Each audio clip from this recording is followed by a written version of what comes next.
What's up, everybody? We are back. Thank you for tuning in. Today we're going to be covering the Jack Valenti files, part 3.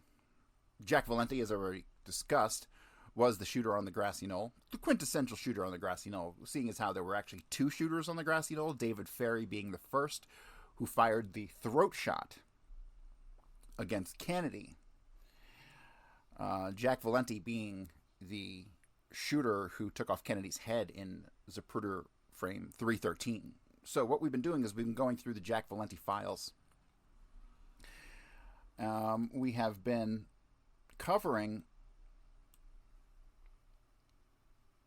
Jack's history, his background, the people he worked with, his associations. We're trying to establish, we're doing character development, okay, on the shooter on the Grassy Knoll. And therefore, this is extremely important. Now, I'm going to be honest with you. This shit is dry. It's very dry. Little on the fucking boring side. But if you think that Kennedy research is all fucking excitement and fun and games, you're fucking kidding yourself. Kidding yourself. Jesus Christ. You end up reading so much irrelevant bullshit when you fucking study Kennedy. It's unbelievable. And a lot of this file is going to be really seemingly unrelated and kind of dry and boring. But this is, if you want to understand the shooter on the Knoll, who he is, his motivations, and all that stuff, you really need to come to understand what's in this file. And I'm going to be honest, I don't even understand a lot of what's in this file. A lot of what's in this file, to me, is, how do I say this? A necessary evil. Okay, so if you're tuning in, I thank you for being here. And so prepare to be bored to death with me as we go through some of this dry stuff in regards to Jack Valenti.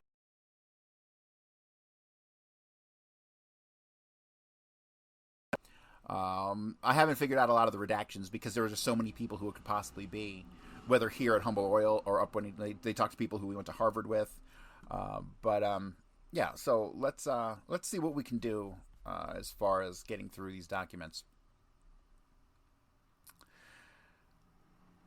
So, in this particular document, it's an interview with a person from Humble Oil. It says redacted of Jack J. Valenti in the advertising firm of Weekly and Valenti was interviewed by Special Agent James W. Russell at his office located at Redacted, Houston, Texas. All right, so I believe that this is an interview with Weldon Weekly, and I say that because this person knew him at Humble Oil and then later on at his own firm, so it's probably who it is. Let's see if that's correct. Redacted of Jack J. Valenti in the advertising firm of Weekly and Valenti was interviewed by Special Agent James W. Russell at his office located at Redacted, Houston, Texas. Redacted advised that he has known Jack J. Valenti since Valenti was 16 years of age and started to work for Humble Oil and Refining Company as a hall boy. So this, I think, is very key. Valenti, at the age of 16, right, long before he could have gotten involved with the military or intelligence or anything else, he goes to work for fucking Humble Oil, which is seemingly ground zero for intelligence work in the private sector back in 36 to 37 that he went and worked for them, which is crazy because remember there wasn't an OSS or a CIA back in like 36, 37, right? So you have a lot of intelligence stuff being offloaded to people like Prescott Bush and their company Humble Oil, which doubled as like a spying fucking company. Really weird when you look into like how intelligence worked before there were organized intelligence. It's fucking fascinating. Really requires a series of books to be written on it because I don't think there ever has been in one actually. He explained that a hall boy, he would conduct visitors and various offices and would carry mail to various offices on the building floor where he would be assigned. Redacted advised that from time to time he first met Valenti at Humble Oil and Refining Company and that he watched him develop into a man of remarkable ability, drive, initiative, and resourcefulness. He said that Valenti was continuously employed by the Humble Oil and Refining Company during the period of time he educated himself at the University of Houston by attending night school, and that in about 1942, Valenti entered the Air Force, served under honorable conditions, and returned to the University of Houston to take his bachelor's degree in business administration. Redacted said that in February of 1948, as his memory serves him, he was granted a leave of absence from Humble Oil and Refining Company to attend Harvard Graduate School in Business Administration. So he goes from Humble Oil, which is run by Prescott and George Bush, up to Harvard in the School of Business Administration, where he basically falls into the loving arms of one Henry Kissinger, who then helps mold his career from there. Remember, 1948, though, you're 3 years out from the war. He was at the war from 42, allegedly, to 44, October 44. And so, yeah, like his entire war record, I believe, is faked. I can't find the records of his actually having been in Europe for the 4 or 5 months that he was allegedly there. So by 48, when he gets connected to Henry Kissinger, he's already been through whatever fucking assassin training and OSS training he's already had, right? So by this point, they're formulating his backstory, right? They're giving him... Remember, he couldn't get into Harvard on his own because he was a BC student, so he had to fly up there and meet with the dean of the school in order to gain acceptance, and then they put him into an accelerated honors program, right? So he didn't get there because of his fucking merits. He didn't get there because of his family, because they're mob-related and they're not really too in bed with these people at the time. And so how the fuck did he get in? What did he do? Was it George Bush and Prescott Bush that pulled some strings from Humble Oil to get him into that bachelor's program where he worked with Henry Kissinger? I don't know the relationship between Henry Kissinger and Prescott Bush. Honestly, I don't. So who knows? But the point I'm trying to make here is that he's being handled with kid gloves, right, by important people in Texas, now important people up in Harvard, right? What did he do to become, ingrained in these people's service? I don't understand that. The only thing I can even possibly think about was that when he was 15 years old or 16 years old working at Humble Oil, that motherfucker got passed around because he's obviously gay. He goes on to fucking be a beard for Lyndon Johnson and his lover and children. So I just don't fucking know. All right, let me see. Redacted said in February of 1948, as his memory served him, he was granted a leave of absence from Humble Oil and Refining Company to attend Harvard Graduate School in Business Administration. He said that, as he recalls, when Valenti applied to the school at the University of Houston, he was not well known to Harvard, and his qualifications were questioned, and he was denied entrance. Redacted stated that Valenti, on his own initiative and expense, made a trip to Boston, and through his personal drive and perseverance, gained admission into this school, where he graduated with a master's in business administration and has since served as president of the Houston Harvard Business School Club. Redacted stated that during the last years of employment with Humble Oil and Refining Company, Valenti was director of sales and promotion for Humble Oil and Refining Company and worked directly under a Redacted. He said that he would also be well known to Redacted, and Redacted continued that in January 1953, he and Valenti resigned from Humble Oil Refining Company and Redacted. Yeah, so this is an interview with Weldon Weekly, who goes on to be Valenti's partner in Weekly and Valenti. Weekly and Valenti, if I need remind you, handled the entire campaign for Kennedy in 1960. He was the media contact. Weekly and Valenti was the media contact, as well as having handled the actual advertising for the campaign. So, let's put this in context. The man who helped get Kennedy elected in 1960 by handling his advertising campaign was also the man who shot him in the fucking head from the Grassy Knoll. Okay? It's important to keep this stuff in perspective. Redacted said that Valenti has been an extremely valuable Redacted in this business enterprise, that he is a very capable writer, and that he has the remarkable ability of meeting and getting along with people. He described Valenti as having a very outgoing personality. He said that Valenti has one of the keenest minds he has ever observed, citing as an example that Valenti could read an average book in about an hour and a half, and 6 weeks later relate to you just about everything covered in the book. Redacted said that in all his business dealings with Valenti, he has found him to be an absolutely honest in all respects, and that he is certain he is loyal to the United States government and has had a great deal of valuable political knowledge and know-how that could be effectively used in government service. Okay, so these people are swinging on the nuts of Valenti, right? Telling these investigators how much of a great American he is. Okay, this great piece of shit American shot President Kennedy from the fucking Knoll. Okay, so this entire fucking background check was just bullshit. It did nothing and covered nothing. God, it fucking pisses me off, cocksucker. Redacted said that, in all fairness to the seriousness of the position which he knew Valenti would hold with the federal government, he felt obligated to state that he has heard that Valenti's father, Joe Valenti, had, during the days before his retirement, had some kind of problem. He stated that he could furnish no further information about it.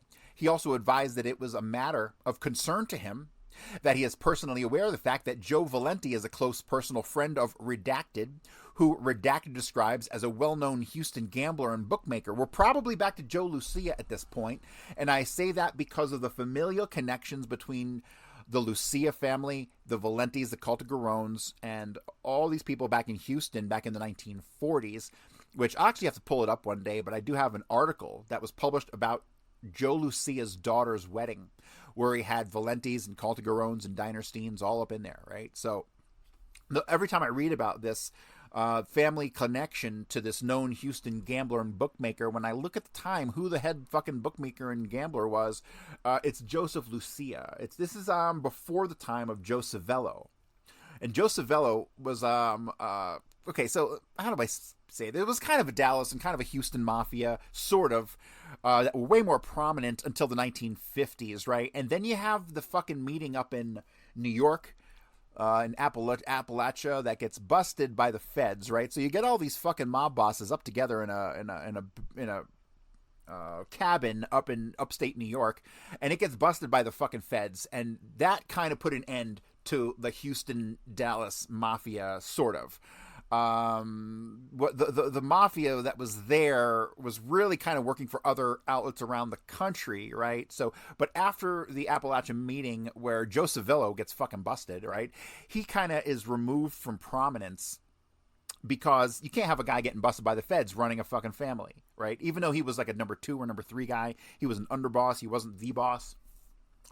He was still the shot caller, and his role after the fall of the Houston Mafia, I'm really not too sure of. But he stayed kind of in the background.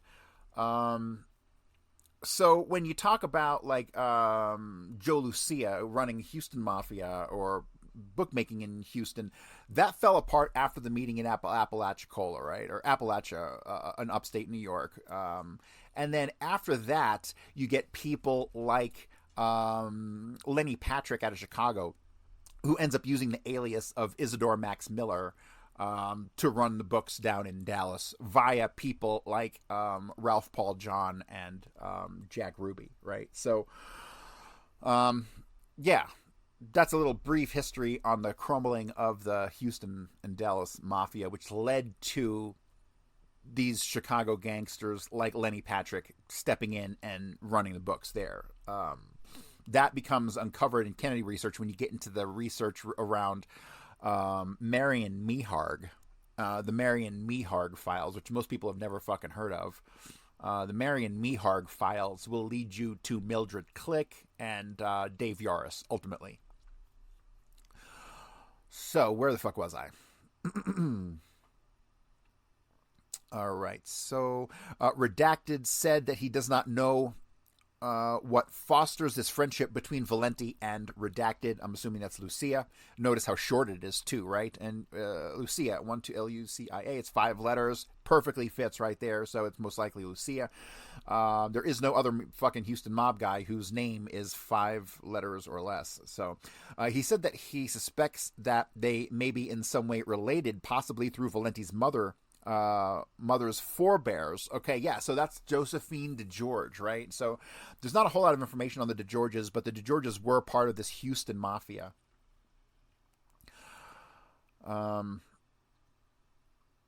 He said that he had personal knowledge that Valenti frequently plays golf with Redacted and has on occasion wagered small sums of money with Redacted on sporting events. He said that this gambling is certainly no problem with Valenti and that he would be the first to know if he had ever lost more money than he could convincingly, than he could conveniently afford to.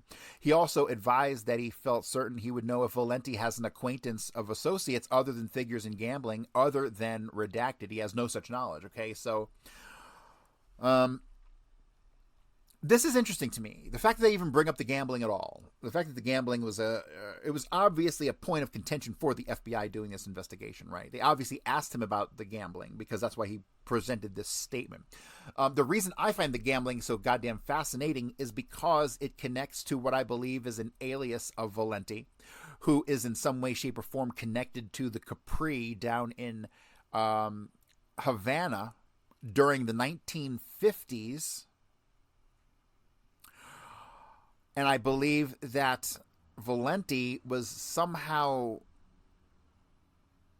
connected to this dealer at the Capri, one Giuseppe DeGeorge, which I believe is an alias of Valenti. I mean, come on, it's his father's first name, his mother's last name, Giuseppe DeGeorge. And Giuseppe DeGeorge actually, I believe, also used the alias of Henry Savadra, because that was one of three names that was deported from Cuba on the same day, along with Traficante and Lauren Hall, right? And Henry Savadra was allegedly this gambler at the Capri, kind of matches the description of this other Giuseppe DeGeorge, who worked at the Capri, who had a gambling problem, right? So when they start asking about problems with Valenti and gambling, my mind automatically goes to the Capri and this potential connection to Giuseppe DeGeorge and Henry Savadra, who ends up getting deported back to America with Traficante, right? So, yeah, I don't have anything substantial to connect that. Hopefully one day I will. All right, so continuing on, Redacted said that on one occasion, Redacted persuaded Valenti to invest some money with Redacted, a wealthy Houston oil man who was known to frequently gamble. He stated this money was invested in a legitimate oil deal and that it had not been profitable for either Valenti or Redacted. He said that this was a bona fide business relationship. Okay, so let's take a look at this again. So we got Weldon Weekly here. He's talking to the FBI, and he's telling them that somebody... The redaction is the same length as the previous redaction, so it's probably Lucia, persuaded Valenti to invest some money with him in a Houston oil man who was known to frequently gamble. Okay, so Lucia orchestrated some kind of deal for some oil deal that Valenti invested money in with another person who was a known gambler, right? So you got Valenti investing money with shady-ass fucking hoodlums and gamblers down in Houston prior to the assassination, right? Of course he was, because he was a scumbag, and scumbags run with scumbags, right? But how do you cover this when it comes to the being legitimate for the FBI? And that's exactly what Valenti's doing here. Redacted stated Valenti does not use alcohol to excess and is a most moderate social drinker. He said that he has been at any time accused of a breach of morals in regard to women. He said Valenti was a bachelor for a number of years and has a wide acquaintance among eligible females, but that according to his knowledge, this had been a normal relationship with nothing unfavorable or questionable being brought to his attention. He named a girl named Redacted, a teacher at Redacted Elementary School in Houston, as being one of the girls having gone with Valenti for an extended period of time, but they did not marry, probably because of their differences of religion. Redacted advised that in summation, he certainly feels that Valenti is an honorable man, that he has outstanding classifications that would make him a favorable person in government service. He said he could not think of no information why he should not be hired. All right, so here he talks about this elementary school teacher who dated Valenti, right? So we have a potential heterosexual relationship here with Valenti before Valenti marries Johnson's secretary, right? I'm going to tell you, we're going to cover this additionally moving forward. Let me see, maybe we're even there already.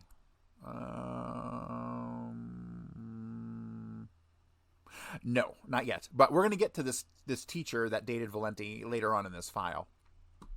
And she says something about why it didn't work out, which I find extremely, extremely key. So confidential information, HOT-1, advised the Houston office on June 11, 1962, when contacted by S.A. Frederick Fell, that he understood that Redacted for Jack Valenti, who was a member of the Civil Service Commission of the city of Houston, and who married Redacted, the informant allegedly redacted. Okay, so there's a lot going on here, and there's not a lot of information. Confidential informant HOT-1 was recontacted on December 18, 1963, and was questioned concerning the previous information furnished by him regarding Redacted, long redaction. This informant explained that it has been observed for several years that Redacted and Jack Joseph Valenti are close friends and are seen together socially on numerous occasions. He advised that on one occasion, about 2 years ago, he was discussing Redacted with Valenti. The informant said he told Valenti that, in his opinion, Redacted was a no-good gambler and a person who should not be associated with. He said Valenti indicated at that time that he had a long-standing friendship for, and those two words looks like a perfect fit for Joseph Lucia, and thought he was a fine man and good friend in spite of his occupation. This confidential informant on this occasion said he has no positive knowledge that Redacted. He stated he recalls that having been told that Lucia was in Las Vegas at the time the Valentis were there, but he has absolute no knowledge that this was fact. Confidential informant HOT-2, so a different informant, on December 17, 1963, advised James W. Russell that he had been acquainted with Jack Valenti for about Redacted years. He knows him as a hardworking and dynamic individual. He said that he recalls had a 1/3 interest in a real estate development in Galveston called Jamaica Beach. He is a very effective public speaker and is very much sought after in this regards. This informant stated that he has personal knowledge that several years ago, Jack Valenti invested a few $1,000s in an oil production venture with the redacted, talking about Joseph Lucia again, and that this venture had not been entirely profit-making, but that Valenti had been honest in all respects in regard to this oil well promotion and had certainly handled himself properly in the business venture. This informant stated that he is aware of the fact that Valenti and Joseph Lucia are close personal friends and have in the past golfed together and have been together socially otherwise. He said that he is aware of the fact that Joseph Lucia is a bookmaker, but he has never heard or felt that Valenti in any way gambles with Lucia. And he has never been given the impression that Valenti has entered in any business dealings whatsoever with Lucia. This informant stated that he knows a positive fact that Lucia did not contribute money to Valenti's wedding, nor did he contribute money for this wedding trip. He said Lucia undoubtedly gave Valenti and his bride a substantial wedding gift, but he did not know what this gift would have consisted of. Informant stated from his knowledge of Valenti's friendship with Lucia, it is purely social, and Valenti is entirely worthy and capable of holding any important post with the federal government. Okay, so let's just stop right here for a second. So we've got like at least 2 or 3 people who are now confirming this relationship that Jack Valenti has with a fucking mobster in Houston named Joseph Lucia, who runs the books in fucking Houston, right? Up until, that is, see, by 63, when they're doing his investigation, the Houston mob is debunked, so Lucia is probably working for fucking Chicago at this point. But yeah, so we've got the definitive connection in the Jack Valenti files connecting Jack Valenti to the Houston Mafia or the remnants of the Houston Mafia and a bookmaker who does illegal shit there, right? So why the fuck isn't this enough to disqualify him from working in the White House? I was a cop for almost 10 fucking years. I've had at least 3 completely and totally intensive background checks done on me. And I tell you what, if I had a relationship with a mobster, I wouldn't even be able to get a job as a street fucking cop, much less working in the goddamn White House. It's fucking ridiculous. The FBI's job is to cover for people. That's it. It's to cover for the chosen few. All right, so acquaintances. Redacted. University of Houston advised S.A. James W. Russell on December 13, 1963, that he is well acquainted with Jack J. Valenti. He said he knows that Valenti is a natural-born leader and an excellent organizer. He said he is completely honest and he would trust him with his very life. He recalled that from the first time Valenti entered the University of Houston, he took part in all campus activities and was an influence for wholesomeness to all. Hilarious.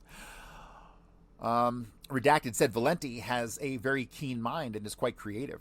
He related he was a real craftsman with language and and had made a good deal of money through use of this gift. He said he made fine grades while attending this university. He recalled that the only C Valenti had on his record, he gave him in freshman English. Redacted said that was done primarily because Valenti had not done his very best in this class, and he had given him this lower grade as chastisement. He said that in joking, quote, Jack has never let him forget it. Why they put Jack in quotations here, I don't know. Redacted said he knows of no reason why Valenti should not be given any position of trust in the government. He said he knows that he is absolutely a 100% American and is completely loyal to this government.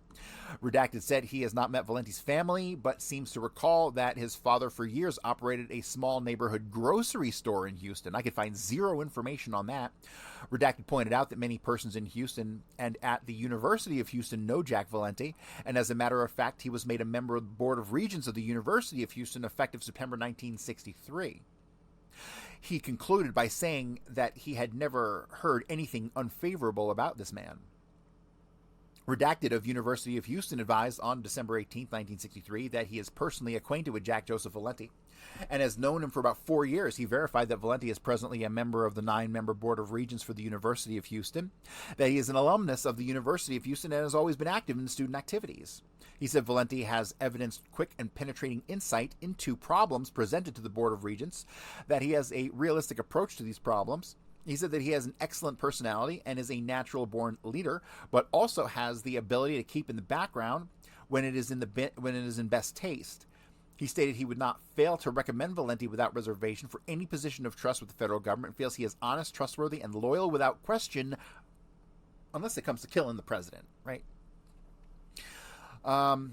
Continuing on, Redacted on December 18, 1963 advised Special Agent Redacted that he was closer to Jack Valenti than a brother. He prefaced his remarks by stating he would be extremely prejudiced concerning anything he would say about Valenti because he considers him as dearest a friend and citizen without peer. Redacted advised he had known Valenti since about 1938 when they both entered the University of Houston as students. He stated Valenti made excellent grades and far exceeded him as a student. He said he was an extremely rapid reader, an excellent writer, and a very effective public speaker, with the ability to meet people and to make friends with the greatest of ease. He said that he considered Jack Valenti to be a completely loyal American that would never consider doing anything in detriment to the United States.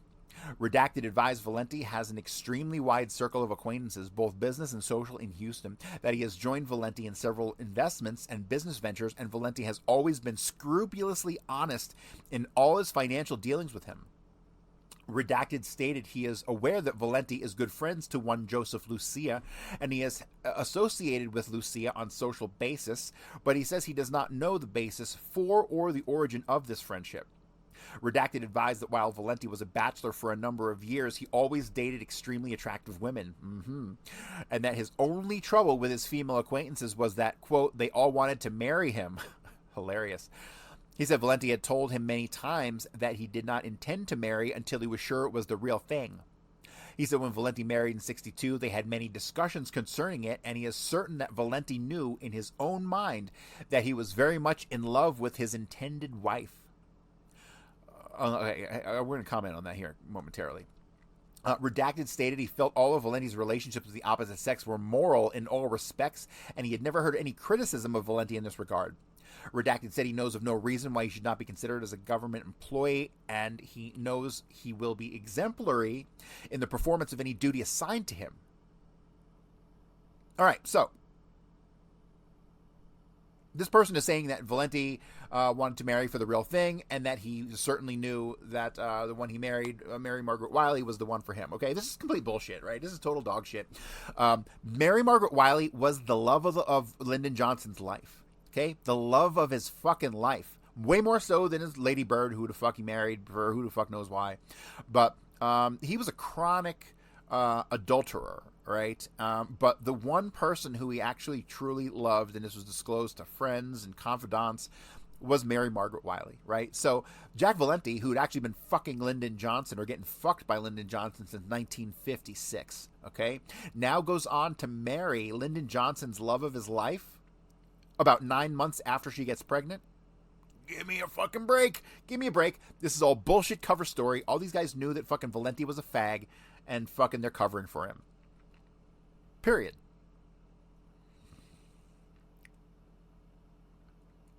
Redacted Houston, Texas advised S.A. James W. Russell on December 17, 1963 he is well acquainted with Jack J. Valenti and that he is a close family friend to Valenti. He stated Valenti's mother was Miss Josephine DeGeorge and that her father was Bernardo DeGeorge. He said he had known Valenti since boyhood, and he is a fine person with a good service record and is of unquestioned loyalty to the United States. Redacted stated he is aware that Valenti and Joseph Lucia had been family friends for many years. He said they are near the same age and have been thrown together socially on many occasions. He says he feels that it is a credit to Jack Valenti that he has continued his friendship with Joseph Lucia, knowing that Lucia has in the past been engaged as a bookmaker and has been on occasion conducting a business which is in violation of the law. He stated he feels this exhibits an admirable quality or loyalty on part of Valenti, that he has seen fit to continue his friendship in view of the possible criticism in regard to illegal gambling activity. So for Jack Valenti to have maintained a relationship with Joseph Lucia is stunning and brave. Okay, that's what the fuck he's saying here. Redacted states he is certain Valenti has never taken any part in any illegal activity and has no respect ever joined Lucia in his bookmaking activity, nor has he ever heard that Lucia has accepted bets from Valenti in any respect. He said he knows Valenti is a man of moderation and can be trusted to perform any task assigned to him. He said he would not hesitate to recommend him for consideration for government employment. Redacted, a teacher... Okay, here we go. This is some interesting stuff to me. Redacted, a teacher of a kindergarten class, redacted, advised S.A. James W. Russell on December 17, 1963, that she has been acquainted with Jack Valenti since 1952, when they were both doing work for the University of Houston Alumni Association. She stated she frequently dated, redacted, a full sentence of redactions here. She stated that she has the highest regard for Valenti, that he has always conducted himself most properly when with her, and she feels he is a highly intelligent person. She said that she and Valenti never seriously considered marriage because she felt that she could not live the kind of life Valenti seemed to enjoy. She explained this by saying that to her, Valenti's life was one of, quote, gloss and veneer and not genuine. Okay? Valenti's life was one of gloss and veneer and not genuine. She explained this by stating that when they would attend a supper club or large social gathering, Valenti would spend practically all of his time table hopping and visiting with persons of his acquaintance at the gathering and always attempting to meet new people. She said he would make great point of trying to impress everyone that he felt they were among his closest friends and that he had admired them tremendously, when actually he would have no regard for them whatsoever. She said in this respect she felt many of his relationships with other people were dishonest, but that this would extend only to show of friendship and consideration.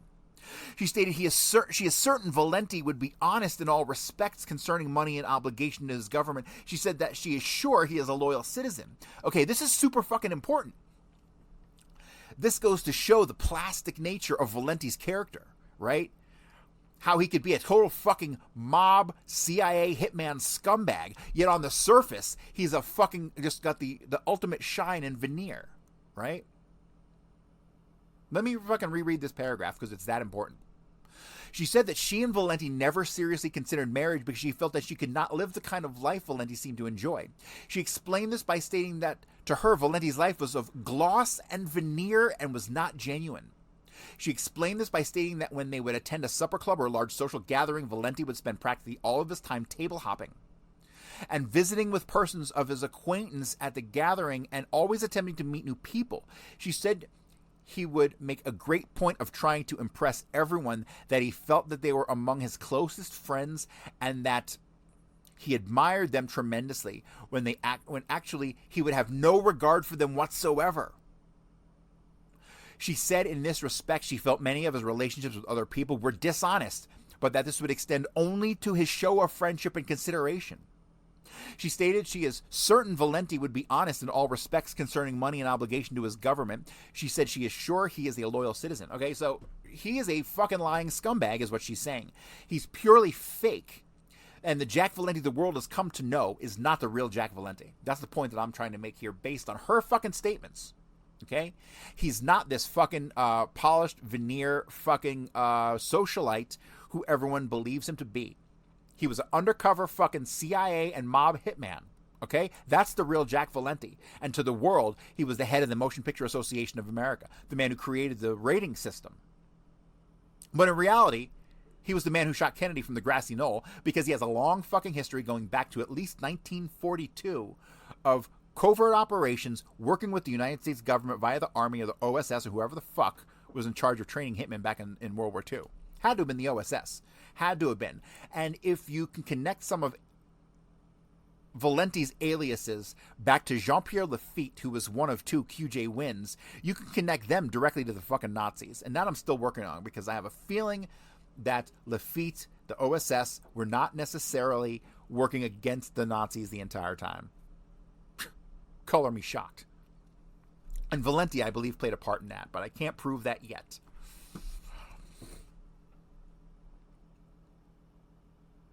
Redacted stated Valenti dated other girls while he was dating her, and had undoubtedly dated many girls before she went with him. See, there's so much emphasis on Valenti dating girls, right? Why? Because he was gay, and so they're trying to look for people who will say he wasn't gay, right? Because that was illegal in 1963. Redacted stated Valenti dated other girls while he was dating her and had undoubtedly dated many girls before she went with him. She stated she felt he was a moral man in regard to the sanctity of marriage vows.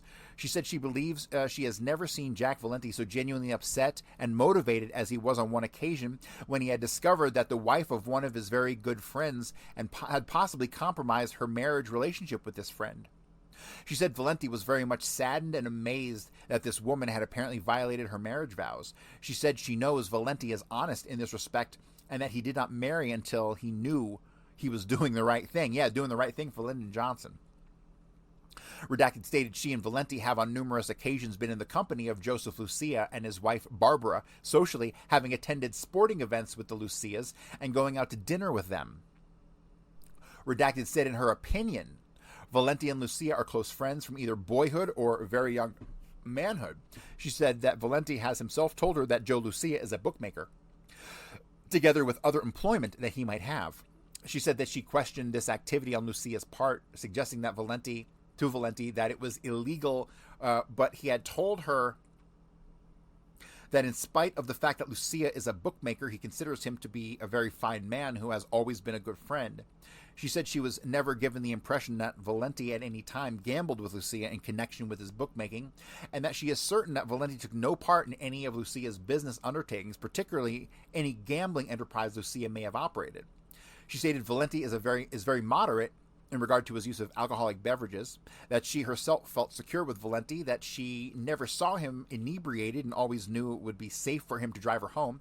She considered Valenti a fine citizen, an extremely talented individual, and one who should be an asset to any position he could hold in the federal government. Redacted of the Houston Post newspaper advised S.A. James Russell on December 17, 1963, that he has known Jack J. Valenti for about 3 years. Okay, so it looks like we're on to a new interview of a new person. Redacted of the Houston Post newspaper advised S.A. James Russell on December 17, 1963, that he has known Jack J. Valenti for about 3 years, that he admires and respects him as a man and for his ability as a writer. He said Valenti contributes a weekly column to the Houston Post, which I can't seem to find anywhere in the fucking Houston Post archives, which is kind of funny, which is published on Saturday, for which he is paid on a weekly basis. He said Valenti is not considered an employee of the Houston Post. He said Valenti comes from an old Houston family, has an extremely wide acquaintance of persons in Houston, and as far as he knows, is known well throughout in all areas. Redacted stated he personally is acquainted with Valenti's wife, the former Mary Margaret Wiley, and that she is an extremely intelligent, talented, and fine woman. Redacted said he feels certain Valenti is a loyal citizen, honorable and trustworthy in all respects. December 16, 1963, Redacted, this is a new interview, advised he has known Mr. Valenti about 8 years or since Redacted has been in Houston.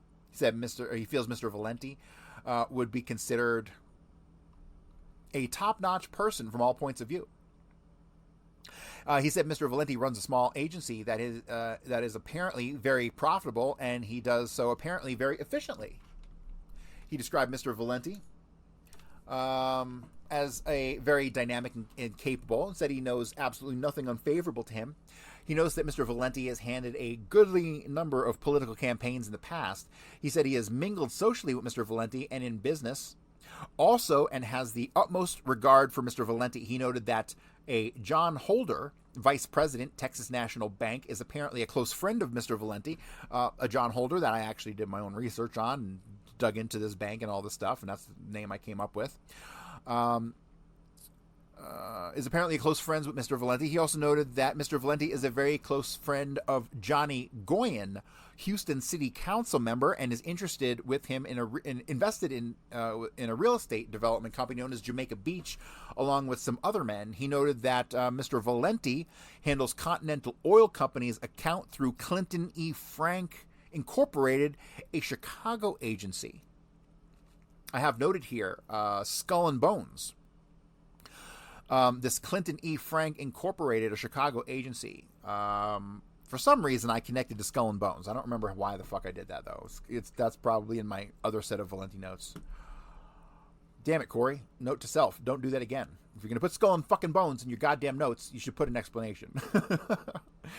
On December 16th, 1963, redacted, advised, long redaction, about 3 lines, advised he has known Valenti since 1948 when he himself came to Houston. He said he has not known Valenti socially, but has known him in a business way.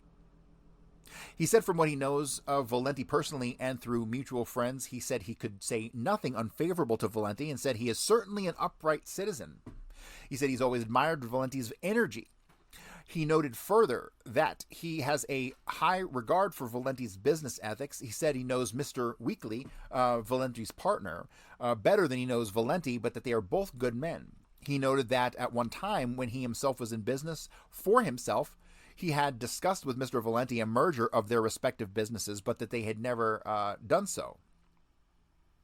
On December 16th, 1963, Kern Tips, the senior vice president of McCann Erickson Inc. Humble Building, national advertising agency, advised that he has known Valenti from the time of the latter came to work for Humble Oil and Refining Company, and that he himself was a manager of radio station KPRC.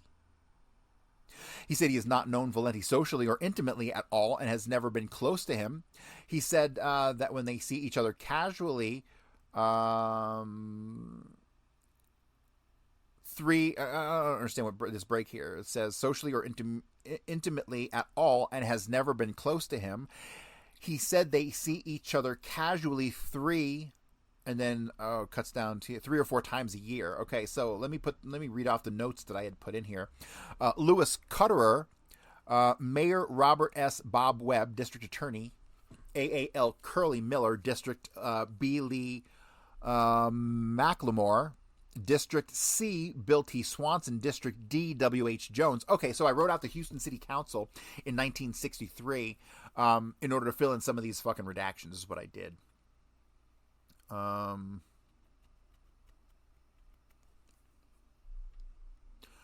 right, moving on. He said he would say they have a remote objective association. He said that his own agency has always handled the Humble Oil account, but that he does not handle it himself. He noted that when he had been broadcasting football games as sponsored by Humble Oil, he had been doing so independently and had never any association with Valenti in that regard. Okay, this is fucking important because remember, I think in the first episode on Jack Valenti, we went over the fact that Jack Valenti had to reschedule some of his final exams, right? So he had to reschedule some of his final exams because he had to miss them because he had to attend some fucking football games that were sponsored by Humble Oil, okay?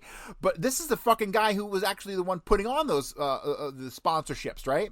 And what does he say here? He said he noted that when he had been broadcasting football games as sponsored by Humble Oil, he had been doing so independently and had never any association with Valenti in that regard. He said he felt that Valenti and Weldon Weekly were considered 2 of the bright young men of the Republic of Humble Oil, and that evidently Humble Oil had a high regard for him since he sent him to Harvard, okay? So the fucking guy, this guy, what is his name here? His name is Tips, right? His name that I determined was Kern Tips, the senior vice president of McCann Erickson Inc. in the Humble Building, right? This is the fucking guy who was putting on these sponsored Humble football games. And what did he just say? He just said he had no association with fucking Valenti in regards to these fucking games, but yet Valenti used this as an excuse to reschedule some of his fucking exams. What the fuck, okay? Now, why is this important? This is goddamn 20 fucking years before the assassination of President Kennedy. How the fuck is this relevant? Because it's going to show that Jack Valenti was lying about shit way back in his high school days, right? He claimed association with this guy, Mr. Tips, who was putting on these fucking Humble sponsored football games, but he was never there, right? So what exactly was Jack Valenti doing covertly for Humble Oil back 20 years before the fucking assassination? What was he doing? I don't fucking know, but it goes to show the number, not only the character of Jack Valenti, it goes to show that he was involved in something covert that he had to lie about while he was still in fucking college, right? Before he even went to Harvard. Before he went to fucking Harvard. So explain that shit to me. Why is Jack Valenti lying about fucking working these fucking Humble Oil sponsored football games when he never did? Could it have been his activities for Humble Oil covertly in the 1930s and 40s that led to his acceptance in fucking Harvard with Henry Kissinger? I'd have to say fuck yes. Fuck yes. I would like to know when the relationship between the Bushes and Kissinger started. If anybody out there happens to know that, hit me up. That could be really key in establishing whether or not it was the Bushes who fucking sent Valenti to Kissinger in the first place. All right, so let me continue. This seems to be a very important paragraph. So, he said that he felt Valenti and Weldon Weekly were considered two of the, quote, bright young men of the Republic of Humble Oil. Like, I had to Google that to figure that statement out. But that's actually a saying. The bright young men of the Republic of Humble Oil. Why they had to redact the words the Republic, I don't fucking know, but they did. Then Mr. Tips said Valenti is Mr. Charming and congenial, and he and Weldon Weekly were apparently very capable young men. Tips then characterized Valenti as smiley and able to charm the horns off a billy goat. Able to charm the horns off a billy goat. He noted that Redacted is a very close friend of Valenti and that Valenti's most prominent public friend is Congressman Albert Thomas of Houston. Okay? Who the fuck is Albert Thomas? Okay? Albert Thomas is the man who they held a dinner for the night before in Houston before he heads to Dallas, right? Jack Valenti put on the Albert Thomas dinner. Jack Valenti sent a letter to John F. Kennedy inviting him to the Albert Thomas dinner. Jack Valenti is the entire reason Kennedy went to motherfucking Texas in the first place, and he caps off the event by killing him. The significance of the friendship with Albert Thomas, I can't even tell you how goddamn important that was. On December 17th, 1963, John Holder, the vice president of Texas National Bank, advised he met Valenti first in November 1954. Yeah, so a lot of these names that I filled in these redactions took me fucking like tons of hours of Googling and researching Valenti's background to come to figure out who the fuck these people were at the time. On December 17, 1963, John Holder, vice president of Texas National Bank, advised he met Valenti first in November 1954 when he himself came to Houston from California to take his present position. He advised that Valenti's advertising firm was awarded the contract for publicizing the opening of the new building to be occupied jointly by Continental Oil Company and the bank. He explained that because of this and for about a 10-month period, he and Valenti were together almost constantly. He noted further that he and Valenti had been bachelors in Houston at the same time and therefore were together considerably also. Yeah, I'm sure. He noted also that Valenti and his closest, dearest friend, recently deceased William L. Donahoe, had grown up together in the Heights section of Houston and had gone to the University of Houston and were very friendly. Holder said Valenti is of good habits. He said he believes Valenti now banks with Continental Bank since he has their advertising account. Mr. Holder advised that he has loaned money to Valenti from time to time and that has always been repaid as agreed. He stated Valenti is as honest as the day is long. He noted further that his bank had loaned the money to a group of men, including Valenti, Wilson, Goyen, and others, to carry the stock of the Homestead State Bank when it was organized. So Valenti was involved in the organization of this Homestead State Bank. He stated that Valenti has good habits and that he is aware of this because he has known Valenti personally and has mingled with him socially. He noted further that Valenti has a lovely wife. He stated he knew nothing unfavorable to Valenti. He said he believes Valenti may have had to support his immediate family in the past. Oh, I'm sure he did. On December 17, 1963, Redacted advised that his firm has handled Valenti's tax work for several years, but that he is not Valenti's general attorney. He said he does not believe Valenti has any regular general attorney. He said he has known Valenti for 8 to 10 years and considers him a personal friend. He stated Valenti has signed a trust agreement for the purpose of putting all his property in a trust while he has his present assignment, with the exception of his house in Houston, a home occupied by his mother-in-law in Austin, Texas, and his personal effects, including cash. He said everything but these is on the financial balance sheet he has. He said he himself will be trustee under this agreement with Redacted attorney of the firm of Vincent Elkson, Weems and Searless of Houston as successor trustee. He noted that Redacted may have represented Valenti in some matters, but has represented a group of associates, including Valenti, more than Valenti personally. Redacted said Valenti has always been a hard worker, has maintained a good reputation, and has been successful. He noted that Valenti's business is probably as much public relations as it is regular advertising, and that his relation with his partner, Mr. Weekly, have been excellent. He noted that Mr. Valenti's family background has been such that he, quote, has had to pull himself up by his bootstraps. Well, yeah, I would think so. When your entire fucking family and genealogy is nothing but goddamn mobsters. Yeah, you'd have to do something to pull yourself up by your bootstraps and give yourself this polish of legitimacy. Redacted added that Valenti has always worked very well with a group of men with whom he has been associated in numerous ventures, including the Homestead State Bank. Didn't open, let me see, I have a note here, it said didn't open until 1965. Interesting. Redacted added that Valenti has always worked very well with a group of men with whom he has been associated in numerous ventures, including the Homestead State Bank, Colonial Savings and Loan, and the Jamaica Beach real estate development. But then I have Homestead State Bank. I have a note here that says didn't open until 1965. So I don't know what the fuck's going on there.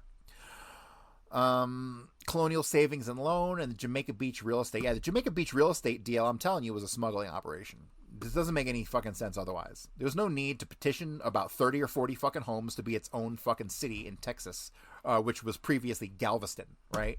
And obviously the people in Galveston had to willingly give up this chunk of real estate for it to become Jamaica Beach, which happens to encompass the bridge to Galveston, right? So you have to pass through Jamaica Beach to get to the bridge to go back into fucking Houston. Why else would you do this? Unless you're smuggling guns, drugs, weapons, and people. You wouldn't. It's ridiculous. Moving on. On December 18, 1963, Dr. James E. Williamson, Dean of Student Life, Chairman of the Mathematics Department, Houston Baptist College, 7506 Fondren, Dean of Men Emeritus and retired Professor of Education, University of Houston, advised he has known Valenti since he returned from military service to the University of Houston.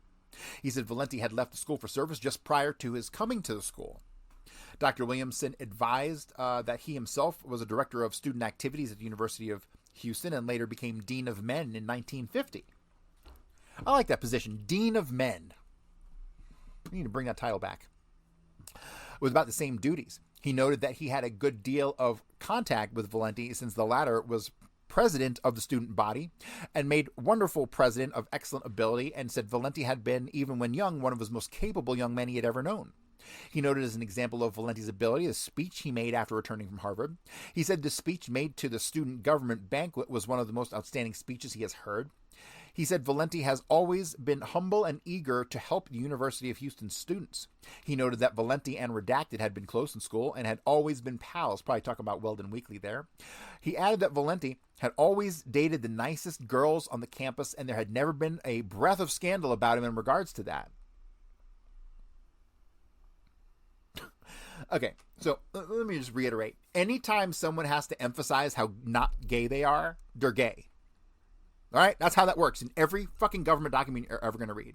Every time you read some, oh no, he definitely was not gay. You can definitely fucking just cross out the not, all right? Or otherwise it wouldn't even be in a document in the first place. Does that make sense? Dr. Williamson said he had not one unfavorable thing to say about Valenti. He spoke of Valenti as his old friend and said that their contact had been continuous in all the years since they first met until Dr. Williamson retired from the University of Houston in August of 1963. On December 18th of 1963, Redacted Fulbright, Crooker, Freeman, Bates, and Jaworski, Bank of the Southwest Building, advised that he has known Valenti since 1936 and that Valenti is one of my most beloved friends. He said they had attended the University of Houston at the same time and had been in the first freshman class there.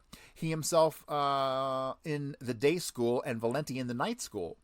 He said their activity in the day school politics and Valenti being active in night school politics, and they had worked together in their planning school activities. He described Valenti as one of the ablest, most capable men I have ever known, and one of the finest men I know.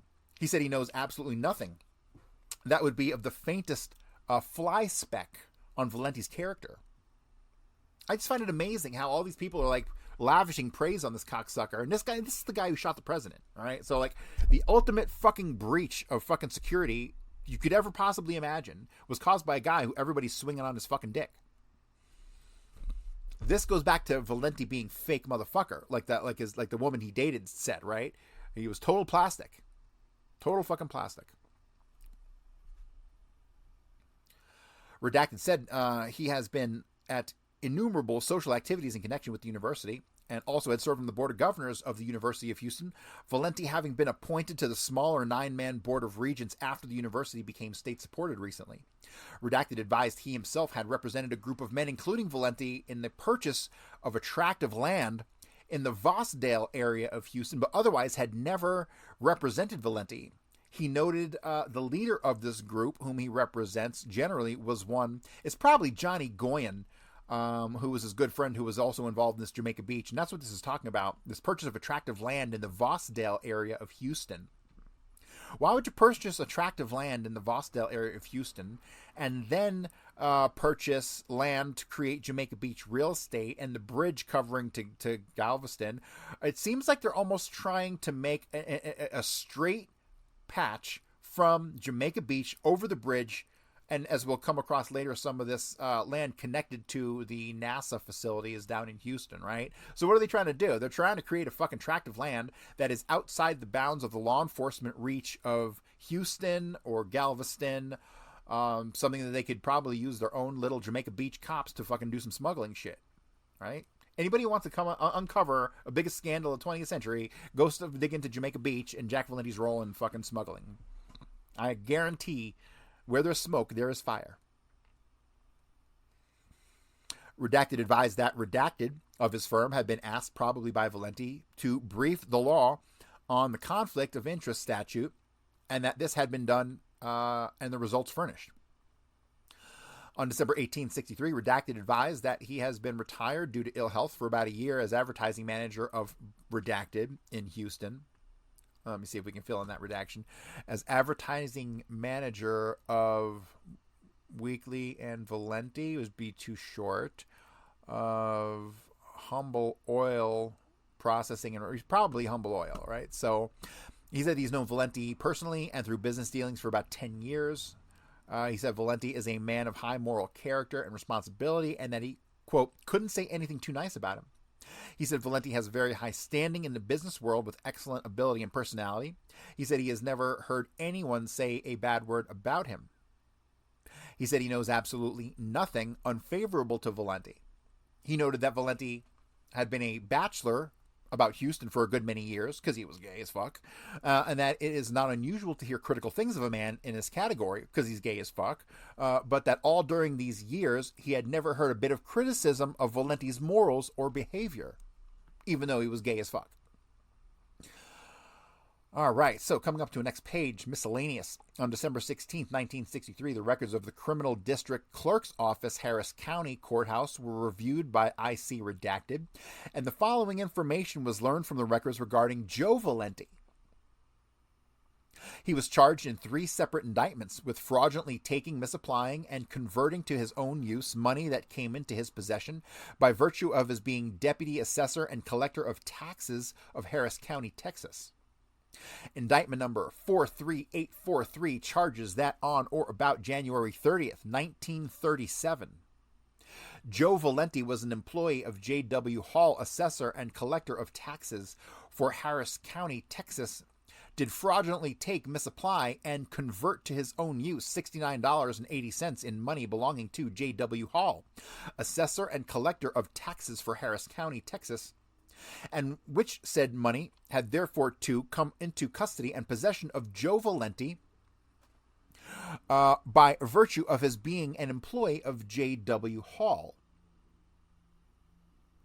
Indictment number 43845 charges that on or about January 30th, 1937, Joe Valenti was an employee of J.W. Hall, assessor and collector of taxes for Harris County, Texas, did fraudulently take and misapply and convert to his own use $56.56 in money belonging to J.W. Hall, assessor and collector of taxes for Harris County, Texas, and which said money had therefore to come into custody and possession of Joe Valenti by virtue of his being an employee of J.W. Hall.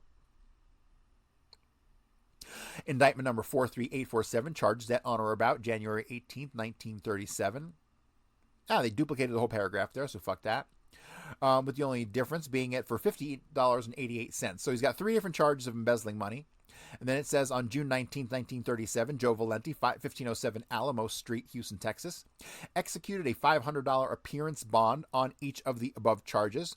The sureties on each appearance bond were J. Valenti, 1505 Alamo Street, Houston, Texas, redacted Houston, Texas, and redacted Houston, Texas. So it obviously put his family in there. Persons subpoenaed in each of the 3 cases against Joe Valenti were redacted. Also on record, the criminal district clerk's office is proclamation by governor of the state of Texas, which states in part as follows. Joe Valenti, number 86594, was convicted in the district court of Harris County, Texas, and sentenced on the 2nd day of November 1937 to 2 years confinement in the state penitentiary for felony embezzlement in the 3 cases. In a report dated January 11, 1940, the Board of Pardons and Paroles recommends that this man be granted a full pardon and restoration of his citizenship. The prison records indicate that he was discharged from the penitentiary on February 18, 1939.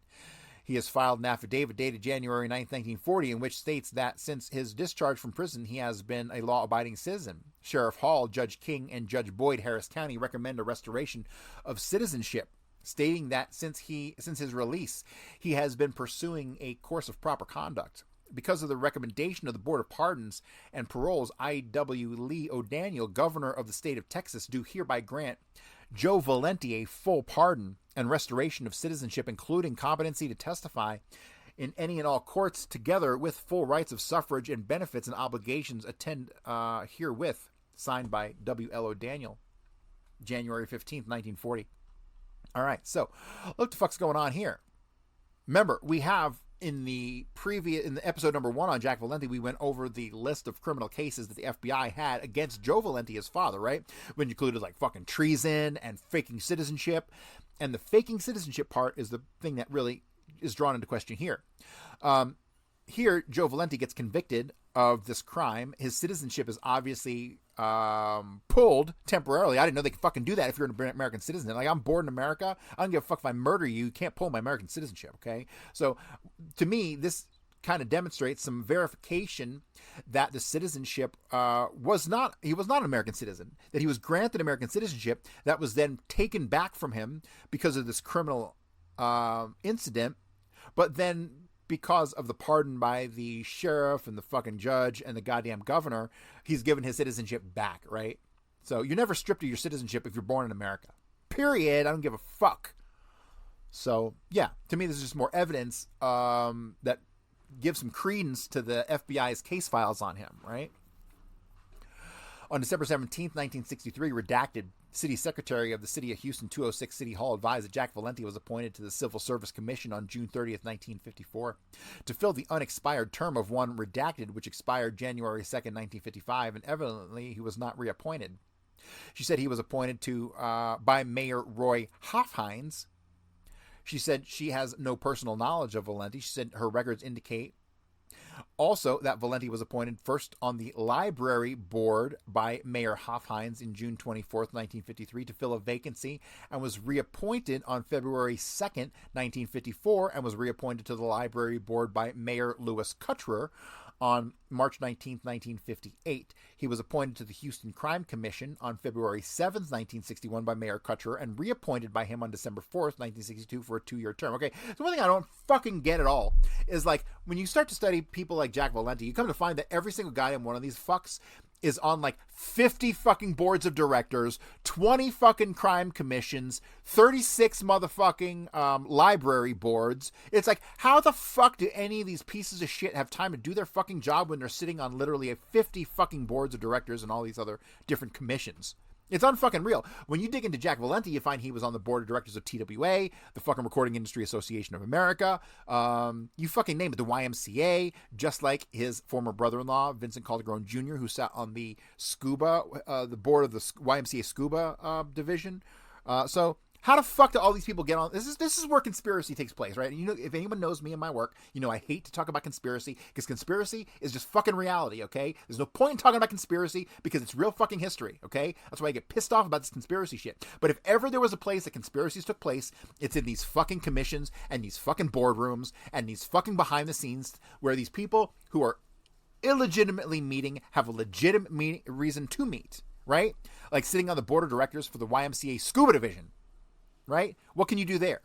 You can plan the assassination of President Kennedy, I tell you that much. That's what needs to be investigated. All of these boards of directors are shady fucking companies, and the overlapping board of directorates between like the military industrial complex and fucking entertainment companies and all this shit, right? I'm getting off track. I hate talking about modern politics, so. All right. On December 18th, 63, redacted executive assistant to Mayor Cutcher advised that Valenti is still on the library board and on the crime commission. This is as of 1963, right? And he was there for what? Fucking since 1958? Give me a... What do these boards even fucking do? God, it's pissed me off. These are the hierarchies that control everything, not our fucking government. All right, so I'm going to wrap it up on this. We're going to cover this next couple pages and then be done for the day. The following investigation was conducted by IC, redacted, at Houston, Texas, credit and criminal. On December 16th, 1963, redacted, interviewer, Credit Bureau of Greater Houston advised that Jack J. Valenti has been on file since February 1946. His file was last reviewed in January of 1963, at which time he was residing with his wife, Mary Margaret Wiley, at 2938 San Felipe, Houston, Texas. He was shown to be executive vice president of the Weekly and Valenti Advertising Agency since 1953. Redacted stated his credit score record is satisfactory. Redacted informed that Joe Valenti with wife Josephine, appointees' parents, have been known to their credit files since July 1950. According to Valenti's file, he was formerly the manager of the Horowitz Theater for a number of years and is currently semi-retired, working occasionally in real estate rentals. He resides with his wife at 1340 West Bell Street, Houston, Texas. Redacted stated that his credit history is satisfactory. Redacted informed that one Vincent Caltagarone Jr. and wife Lorraine, these are redactions I filled in, have been on file since December 1949, and their file was last revisited in September of 1961, at which time it was learned that appointee's sister obtained a divorce from her husband Vincent on June 5th, 1961. Redacted was shown at that time to be residing at redacted, Houston, Texas, and was redacted of the redaction. The records show that his credit was redacted. And then it says Lorraine Dinerstein has a separate credit file, which discloses that she resides at redacted, Houston, Texas, and is employed as a redacted. All right, why is this important? Because Vincent Caltagarone Jr. is the short tramp. Vincent Caltagarone Jr. is the real Raul who set up James Earl Ray and the Martin Luther King assassination. And Vincent just so happened to be married to Jack Valenti's sister, Lorraine Valenti, who went on to become Lorraine Valenti Dinerstein. And this is all important. Why? Because obviously Raul, we all need to know who the fuck Raul is, and it's Vincent Caltagarone Jr. I don't know why myself and Ryan Dawson are the only two people on planet Earth to ever figure that shit out. Maybe because the world's full of fucking shitty historians. I think that's the real fucking answer. But yeah, Vincent Caltagarone Jr. is the real Raul. He's also the short tramp in Daly Plaza. He was most certainly Jack Valenti's spotter on the Grassy Knoll, and he was married to Lorraine Valenti Dinerstein. So, what do we have here? All right, so I'm going to call it for the day. We're going to pick it up right here on page 112 of the Jack Valenti file. What day is today? Friday, probably on Monday. I'm going to spend the rest of the day working on the chapter on Carrie Thornley because I need to finish this fucking book this month, people. This book will be finished this month. So if you haven't pre-ordered it yet, please do so. Go to buymeacoffee.com/JFKbook. I'm just warning you in advance. If you don't pre-order the book, you're not going to get my notes unless you pay for them. And they're going to be fucking expensive as shit when this book comes out. So I highly advise everyone go ahead and pre-order my book immediately. buymeacoffee.com/JFKbook. And that's going to do it for today. And I'm going to be back on Monday with more. So hope you learned something. And I highly advise you go back through all the previous episodes I did, because this is the single most detailed Kennedy research you'll ever see in your fucking life. All right, guys, that's it. Have a great weekend.